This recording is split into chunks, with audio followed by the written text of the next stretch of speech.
Viewers, আমি কবি Mohiuddin Chowdhury Michael আবারও আপনাদের মাঝে উপস্থিত হয়েছি একটি যৌক্তিক রচনা পাঠ নিয়ে। আমার আজকের যৌক্তিক রচনাটির নাম নাগরিক অধিকার। রচনায় আমি কবি মহিউদ্দিন চৌধুরী মাইকেল নিজেই। রচনাকাল 4-5-2026 খ্রিস্টাব্দ। আমি পাঠ করছি, শুনুন। দু চোখে না দেখতে পারলে এক চোখে দেখুন, খালি চোখে না দেখতে পারলে চশমা পরে দেখুন।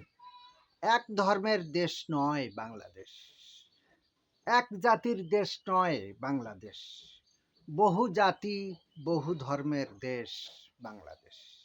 জাতীয়তা আর ধর্ম এক নয়।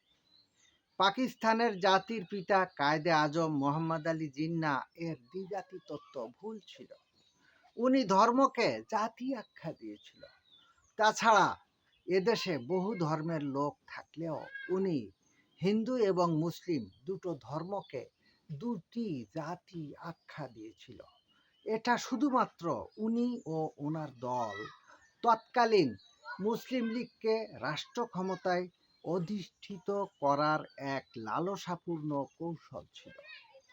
আর সেই লালসাপূর্ণ ক্ষমতায় অধিষ্ঠিত হওয়ার কৌশল বহু মানুষকে আজও অন্ধ বানিয়ে রেখেছে।